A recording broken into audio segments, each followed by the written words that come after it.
আউযুবিল্লাহি মিনাশ শাইতানির রাজিম। বিসমিল্লাহির রহমানির রহিম। আমার প্রথম টার্গেট কোথায়? আমার প্রথম টার্গেট কিন্তু উদ্দীপকে। হ্যাঁ, উদ্দীপক বারবার পড়ে নিতে হবে, ঠিক আছে? দেখো আমাদের উদ্দীপকে একটা কে আছে, একটা ছেলে না, তাসিন। আচ্ছা, তাসিন, এই যে দেখো তাসিন, হ্যাঁ, পাশের চিত্রে মানে এই যে এই চিত্রে লেখচিত্রটি বিশ্লেষণ করে বললো এটি একটি কার্ণচক্র। জাস্ট এইটুকু কথা, আর কোনো কথা আছে? উদ্দীপক অনেক ছোট, তাই তোমাদের তাক করতে হবে কোথায়? লেখচিত্রে। তাহলে লেখচিত্রে আমরা দেখতেছি যে এক পাশে আয়তন এক্স অক্ষ বরাবর আর ওই অক্ষ বরাবর চাপ, এবং এখানে যে দেওয়া আছে যেটা সেটা হচ্ছে এ বি সি ডি আবার এ, মানে এটা প্রত্যাবর্তী একটা ইঞ্জিনের ছক দেওয়া আছে লেখচিত্র, তাই না? যার এ বিন্দুতে P1 হচ্ছে দেওয়া নাই, কিন্তু আয়তন যেহেতু এক্ষেত্রে পিভি লেখচিত্র, তার মানে এটা কিন্তু স্থানাঙ্ক।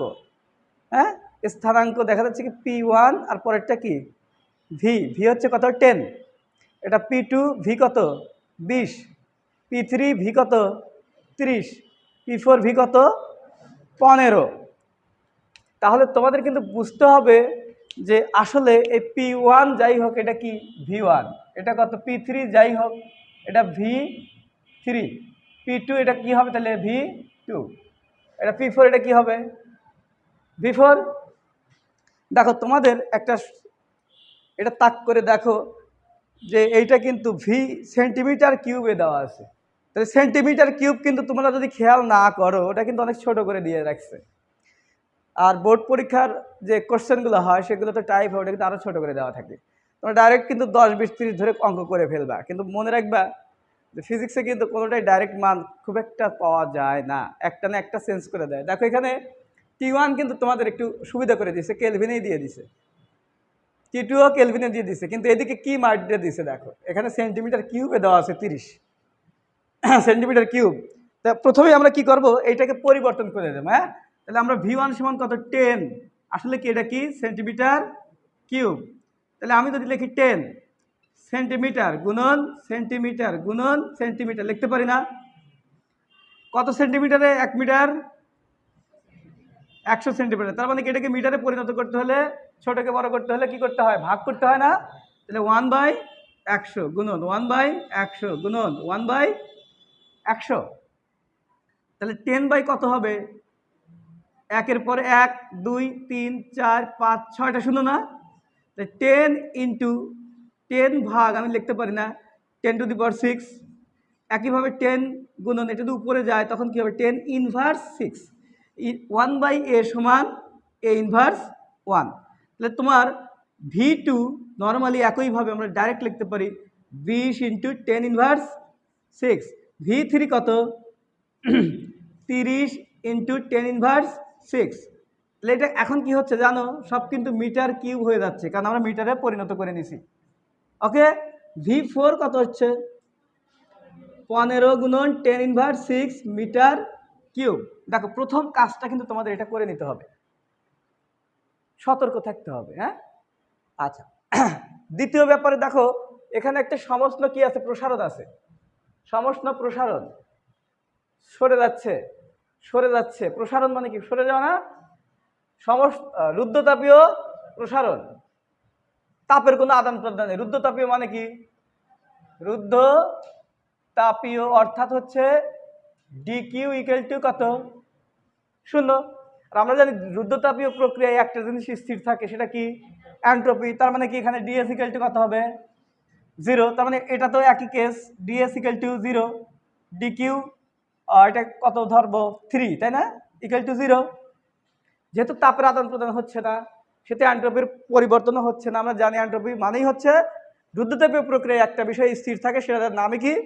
এন্ট্রপি। এটা কে বলে গেছেন? বিজ্ঞানী ক্লসিয়াস। হ্যাঁ, শক্তি রূপান্তরের অক্ষমতাকেই বলা হয় কি? এন্ট্রপি। তার মানে এখানে শক্তির কোনো রূপান্তর হচ্ছে না বা কোনো কাজ হচ্ছে না। এইটা দেখেই তোমাদের কিছু থিঙ্কিং নিয়ে নিতে হবে। তারপরে প্রশ্নের দিক তাকাও। 1 মোল আদর্শ গ্যাসের জন্য যখনই 1 মোল দেখবে তখন কি? n ইকুয়াল টু 1 মোল। তার মানে আদর্শ গ্যাসের ক্ষেত্রে উদ্দীপকের এবি অংশে, এবি অংশটা কি? সমষ্ণ প্রসারণ, তার মানে কি সিস্টেম নিজেই কাজ করছে। আর সিস্টেম নিজেই কাজ করলে সমস্ত প্রসারণের ক্ষেত্রে আমরা জানি কি কৃত কাজ W equal to n R T ln V2/V1। N কত 1, আর কত 8.31, টি কত 434, লন V2 কত 20 গুণন tan ইনভার্স V1 কত 10 ইন্টু 6। এটা কাটা, শূন্য শূন্য কাটা, উপরে হলো কত 2, 2.249 10⁻³ তাহলে সেই ক্ষেত্রে ডাব্লু জুল। দেখো আমরা কিন্তু এর আগে বলেই নিছি যে পৃথিবীর সকল শক্তির একক জুল। তাহলে এইখানে কৃত কাজ মানেই কি, এটাকেই আমরা বলতে পারবো কি ব্যয়িত শক্তি, অথবা এটাকেই আমরা বলতে পারবো বর্জিত তাপ। মানে আমি বলতে চাচ্ছি ডাব্লুকে কিন্তু আমরা কিউ লিখতে পারি, ডি কিউ বলতে পারি, যে তাপের পরিবর্তন হয়েছে, তাপমাত্রার হয় না, কিন্তু তাপ তো তুমি দিছই। কিন্তু তখন কি ও নিজেই কাজ করতেছে, ও নিজেই যখন কাজ করতেছে তার মানে কি এখানে তাপও গ্রহণ করতেছে, তাই না? ওকে, তাহলে আমি কিন্তু একে আমি DQ1 লিখে রাখলাম। তাহলে কৃত কাজ এত জুল। দেখছো অঙ্ক কিন্তু খুবই ছোট, কিন্তু এই দেখো রহস্য কিন্তু সব এখানে ভরা। দ্বিতীয়টাতে যাই, তাসিনের বিশ্লেষণ সঠিক ছিল কিনা, এন্ট্রপির পরিবর্তনের সাহায্যে বিশ্লেষণ করো। সঠিক ছিল কিনা তোমাকে কিন্তু শর্ত দিয়ে দিছে, সঠিক ছিল কিনা সেটা কার মাধ্যমে তোমাকে নির্ণয় করতে হবে, এন্ট্রপির পরিবর্তন। তাসিন কি বিশ্লেষণ করছিল, লেখচিত্র দেখে, এটা কি কার্নো চক্র। তাহলে কার্নো চক্রে প্রত্যাবর্তী প্রক্রিয়ায় মোট এন্ট্রপির পরিবর্তন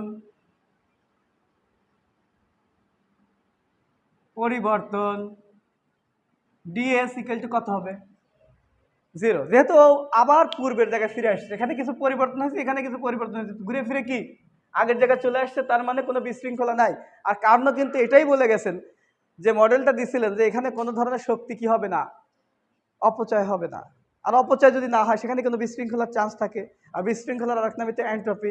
তাই টোটাল ডিএসটা কি হবে, 0 হবে। টোটাল ডিএসটা কি কয়টা ধাপে ধাপে হয়েছে, 4টে ধাপে হয়েছে না, 4টে ধাপে হয়েছে না। তো সেই ক্ষেত্রে আমরা লিখবো তাহলে মোট এন্ট্রপি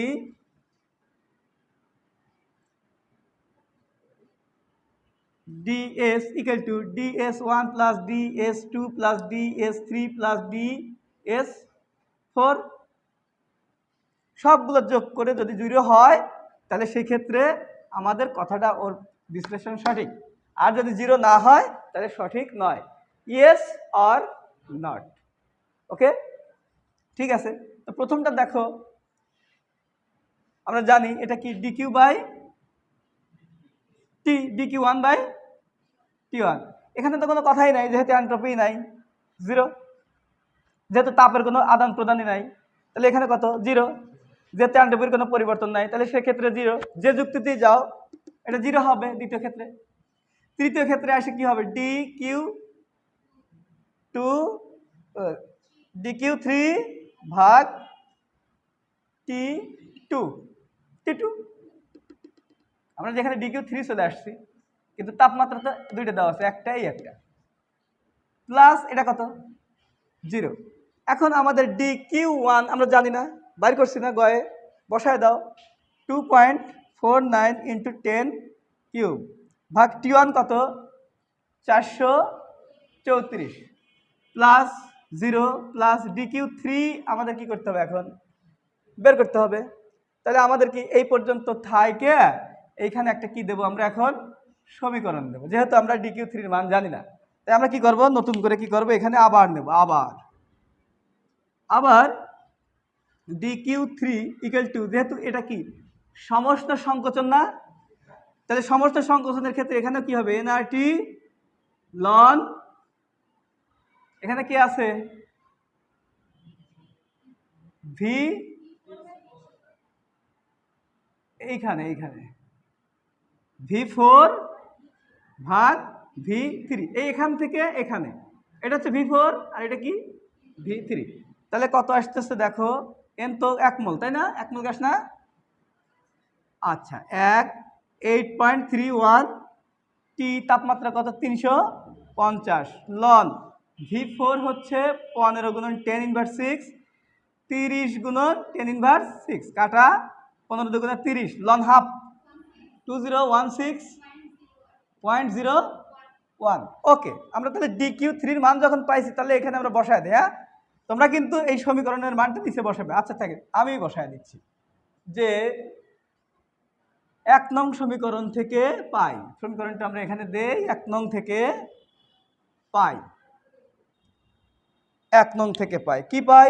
1 নং DS1 এর মান আমরা জানি কত, DQ1 মানে 2.49 10 টু দি পাওয়ার 3 ভাগ 434 যোগ 0 যোগ এইটা এবার পাওয়া গেছে না, -201601 ভাগ 350 যোগ 0, এটা কত? 5.76 আর এটা -5.76। আমরা সফল মনে হচ্ছে। তার মানে তাসিন যেহেতু টোটাল অ্যান্ট্রপি কি ডিএস, এটাই তো আমরা এখানে করলাম, ডিএস ইকুয়াল টু 0, অর্থাৎ তাসিনের বিশ্লেষণ সঠিক ছিল। হ্যাঁ, ব্যাকে আমরা আবার যাব, সবাই একটু দেখো।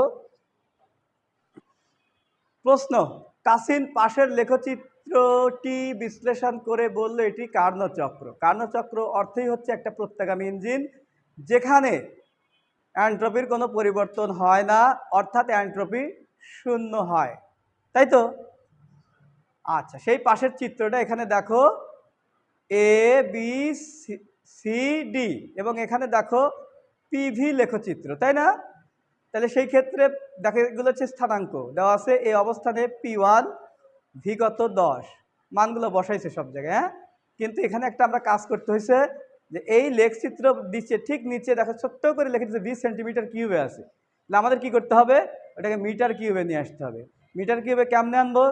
এই যে 10 সেন্টিমিটার গুণন সেন্টিমিটার গুণন সেন্টিমিটার, 1 সেন্টিমিটার লিখতে পারেন এখানে, 1 সেন্টিমিটার 1 সেন্টিমিটার 1 সেন্টিমিটার মানে কত? 1/100 মিটার, 1/100 মিটার, 1/100 মিটার। সুতরাং সব মিলে হিসাব নিকেশে কত আসলো? 10 × 10 ইনভার্স 6। ক্লিয়ার সবাই এখানে? ওকে, একইভাবে V2 হয়েছে, একইভাবে V3 হয়েছে, একইভাবে V4 হয়েছে। এইবার আসো আমরা কয় যে 1 মোল আদর্শ গ্যাসের জন্য উদ্দীপকের এবি অংশে কৃত কাজ নির্ণয় করো। তাহলে এবি অংশ কোথায়? এই যে দেখো এবি অংশ, এই এবি অংশে দেখতেছি আমরা সমষ্ণ প্রসারণ। সমষ্ণ প্রসারণের ক্ষেত্রে আমরা জানি কৃত কাজ W=NRT লন V2/V1, এনের মান বলে দিছে কত? 1 মোল। তাহলে সেই ক্ষেত্রে কি হবে? সেই ক্ষেত্রে আমরা মানগুলো বসায় দিলাম, তাই না? মানগুলো বসায় দেওয়ার পরে দেখা যাচ্ছে ওগুলো তো কাটাকাটি হয়ে সব মিলে একটা আনসার চলে আসছে, তাই না? একটা দেখে আনসার 2.49 × 10 কিউব, এত কত জুল। এখন আমরা জানি যে কাজও এক প্রকার শক্তি, কাজ মানেই ব্যয়িত শক্তি মানেই কৃত কাজ, ইকুয়াল টু কি? তাপও এক ধরনের শক্তি, তাই এখানে আমরা এটাকে ডিকিউ বলতে পারি, DQ1, এবিতে DQ1 হবে, ঠিক আছে? ওকে, ঘয়ের নম্বরে যাও, তাসনির বিশ্লেষণ সঠিক ছিল কিনা। সে কি বিশ্লেষণ করছিল? এটা কার্নো চক্র। আর কার্নো চক্র প্রমাণ করার জন্য আমাকে কি ধরে নিতে হবে যে কার্নো প্রত্যাবর্তী প্রক্রিয়ায় মোট অ্যান্ট্রপির পরিবর্তন নোটা ওঠে নাই, বুঝে নিও, ডিএস ইকুয়াল টু 0। আমরা যদি ডিএস ইকুয়াল টু 0 প্রমাণ করতে পারি তাহলে এটা কার্নো চক্র, আর যদি ডিএস ইকুয়াল টু 0.1ও হয় তাহলে এটা কার্নো চক্র নয়। তাহলে সেই ক্ষেত্রে আমরা লিখব মোট অ্যান্ট্রপির পরিবর্তন ডিএস ইকুয়াল টু DS1 যোগ DS2 যোগ DS3 যোগ DS4। হ্যাঁ, তাহলে সেই ক্ষেত্রে ডিএস মানে কি? DQ/T, DS1 মানে DQ1/T1। আর এটা যেহেতু রুদ্ধতাপীয় প্রক্রিয়া, যেহেতু অ্যান্ট্রপি থাকে না তাই 0।